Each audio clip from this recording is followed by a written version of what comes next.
দুজন পাওয়া গেল। ওয়া শাহেদাইহে, সুদের লেনদেনের মধ্যে দুজন গ্রান্টার থাকে, সাক্ষী থাকে না? এই দুজন কয়জন হইল? ওয়াকাতেবাহু, আরেকজন হইল যে সুদের লেখাজোখা করে। এই পাঁচজন মানুষকে আমার নবী লানত দিয়েছেন।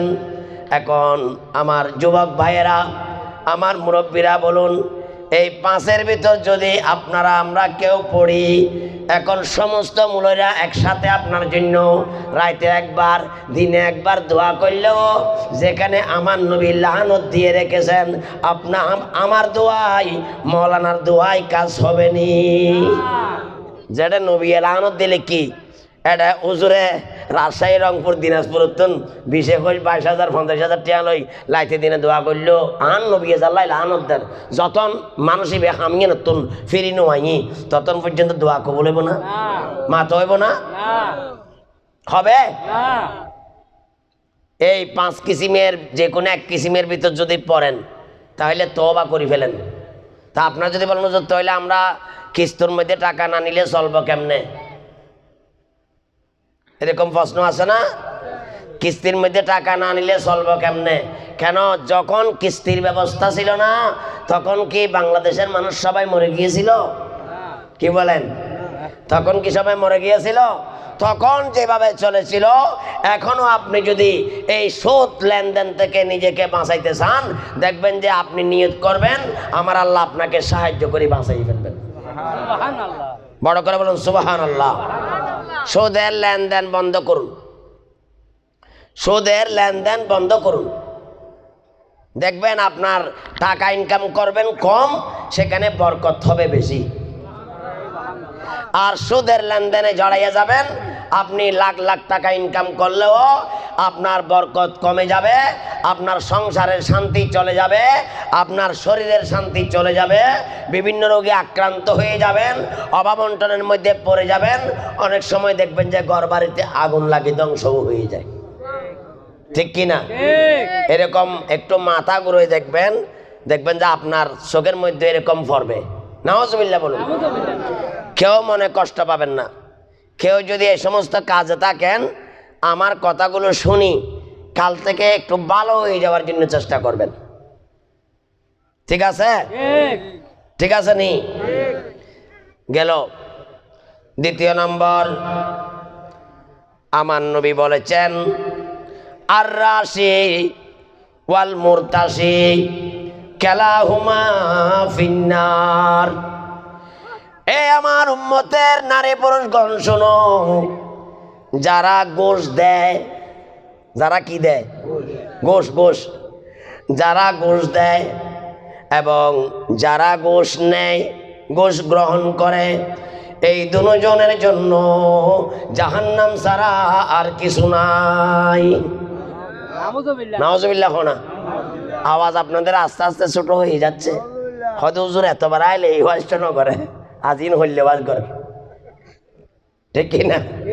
আজকে এই ওয়াজ করার পিছনে আমার অনেক উদ্দেশ্য আছে। 1 নম্বর উদ্দেশ্য হইল যে মিলাদুন নবীর ওয়াজ তো হুজুররা করেছেন এবং এখানে অনেক ওয়াজ ইতিমধ্যে হয়েছে। এখানে মিলাদুন নবী জায়েজ আছে, কিতাবে আছে, এটা আর বলার দরকার নাই, আপনাদের মুখস্থ হয়ে গেছে, ঠিক কিনা? কিন্তু এই বিষয়গুলো কি আপনারা কি শোনেন? শোনেননি? এগুলা কি আপনারা পাচ্ছেন? এগুলা অনেকে না জানার কারণেও তো গুণের মধ্যে লিপ্ত আছে, ঠিক কিনা? কথা বলেন, ঠিক কিনা? সেজন্য এগুলা বলা আমাদের উপর ফরজ। এগুলা বলা আমাদের উপর কি ফরজ। এখন আসুন, রবিউল সানি মাস আমার গৌসে পাকের ফাতিহার মাস। কার ফাতিহার মাস? গৌসে পাককে আমার গৌসে পাকের নাম জপিলে আল্লাহ পাওয়া যায়। বলুন, গৌসে পাকের ব্যাকুনে নখর বজন ভিতরে ভিতরে পেরেশান গিয়ে, ঠিক ন? এত দিন হইনে বজন ভিতরে ভিতরে পেরেশান। ওনারা কিনলে পেরেশান হইতেন, যারা ওই অসমতা ইয়ে এখন নয় তারা না পেরেশান হইব। বরং তারা ফেরাসানে খালি এখন সমালোচনা করলি ওনারাই তার উত্তরে না দেওয়ার দরকার, ঠিক না? তা ওনারা কিনলে ফেরাসানি না।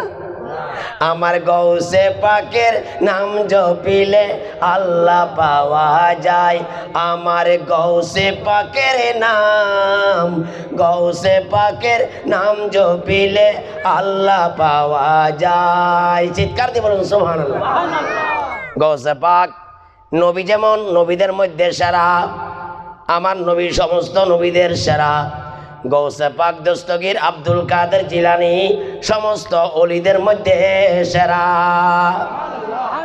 অলিদের রাজা, অলিদের। এখন বলুন অলিদিগের রাজা মহারাজ লমদের সালাম কানি আব্দুল কাদের জিলানী। অলিদিগের আর ছোট করি আব্দুল কাদের, বড় করি আব্দুল কাদের, আব্দুল কাদের। এই নামের অ্যাকশন আছে না? এই নামের অ্যাকশন আছে। আগের যুগে আমাদের যারা মুরব্বী ছিলেন তারা বলতেন আব্দুল কাদের জিলানীর নাম যদি অজু ছাড়া কোনো মুসলমানের নেই তার শরীর থেকে 2.5টা ক্যাশ জড়িয়ে যাইত। বলতো না? বাজি বলতো না? বলতো। এটা কি বাজা কথা না সত্য কথা? সত্য কথা। তারা কিতাবে পেয়েছেন, আলেমদের মুখে শুনেছেন। আমি ইমাম আহলে সুন্নত আল্লামা কাজী নুর ইসলাম হাশমি রহমতুল্লাহের মুখ থেকে ওই কোয়েস সৈয়দ বাড়ি এই চেয়ারম্যান গাঠা একটা বড় মাহফিল, আজ থেকে 27টা বছর আগে আমি সেখানে হুজুরের আগে ওয়াইজ করেছি। হুজুর এসে আমার পরে তকরির করেছেন। গৌসে পাকের মাসে ছিল ওয়াইজটা। তিনি এই কথা বলেছেন যে আমরা গর্বণ করি, আমরা গর্বণ করি না, গর্বণ করি না, গর্বণ করি। আমি এখানে যেহেতু তৈবিয়া মসজিদ আছি সেই জন্য নাম বলতেছি না। এই এখানে আসমানি এরিয়ার তৈবিয়া মসজিদের পার্শ্ববর্তী একটা বিল্ডিংয়ের 2য় তলায় মালিক থাকে, 5তলা বিল্ডিং, বাকি সব ভাড়াঘর। তো এখানে 2য় তলায় মালিক যেখানে থাকে মাগরিবের পরে মালিকের ঘর এই বিছানা টিছানা পানি দিয়ে ভিজে দেয়, পানি দিয়ে কি ক্যাবে। এখন অনেক এই পাহারা দিয়েছে, মানে পাইতেছে না, কে পানি দেয়, মানে পানি কে দেয় মানুষ কেউ ধরতে পারে না। তো একজন লোক ওই এরিয়ার একজন লোক, তিনি রাজমিস্ত্রির কাজ করে, আমি সেই জন্য নামও বলতেছি না। লোকটা আসি আমাকে বললো যে হুজুর এই এরকম এরকম ঘটনা। তা আমি বললাম যে এটা ঘর বন্ধ করতে হবে। হয় ঠিক আছে, তাইলে আপনি একটু বন্ধ করে দেন। আল্লাহ রহমতে আপনাদের দোয়ায় বন্ধ করে দিয়েছে, তারপরের দিন থেকে ভালো হয়ে গেছে। এই জেডি রোডের ভিতরে আছে বিল্ডিং, আমি নাম বলতেছি না আর কি, অনেকে অনেক বিষয় বললে আবার খারাপ মনে করে, সেই জন্য ঠিক ন। এই যে একটা ঘটনা, সেরকম একটা না, হাজার হাজার ঘটনা এই মোড়ার ভিতরে আছে। বড় বড় ঘর, মানে দেখবেন যে সেখানে রাত্রে ভয় পায়, বিছান থেকে পড়ে যায়, ছেলে মেয়ে হইতেছে না, হইলেও বিকলাঙ্গ, বাঁচতেছে না, মরে যায়। আলেমুল আমাদের কাছে আসে হুজুর আমার ঘরটা একটু বন্ধ করে দিয়েন, ঠিক না? আলেমদের কাছে যখন আসে ওলামা ইকরাম সেখানে বুখারী শরীফ লেখে না, কোরআন শরীফ লেখে না, বরং সেখানে তারা আসহাবে কাহাফ নামক কতগুলো আল্লাহর ওলি, আমাদের নবী আসার 1000 বছর আগের ওলি জমিনের মধ্যে ছিলেন, আসহাবে কাহাফের ওলি, তাদের নাম ইয়ামলিখা, মকসলমিনা, তবিয়ানুস, ইওয়ানুস, বোস, কসফুতাত, কাশাফত ইউনুস, আজরাফত ইউনুস। তাদের একটা কুকুর ছিল, কুকুরের নাম ছিল আল কিতমির। সুবহানাল্লাহ বলুন না। কুকুরের নাম কি? কিতমির। কুকুরের নাম কি? একটু সবাই কথা বলুন না, কুকুরের নাম কি? আপনারা কথা না বললে আমার থেকেই মনে হচ্ছে যে আপনারা গুসা হয়ে গেছেন। কুকুরের নাম কি? কোরআন শরীফের মধ্যে আছে আসহাবে কাফের যে কুকুর, কুত্তো, কাল কিয়ামতের ময়দানে ওই কুকুরটাও বেহেশতের মধ্যে যাবে। কারণ এই কুকুরের সম্পর্ক আল্লাহর ওলিদের সাথে ছিল। এই কুকুরের সম্পর্ক কার সাথে ছিল? ওই আসহাবে কাহাফের ওলিদের সাথে। কোরআন শরীফে একটা সূরা কাহাফ আছে, আমি রাইট বেশি হয়ে গেছে সেই জন্য ওইদিকে আর লম্বা বলতেছি না।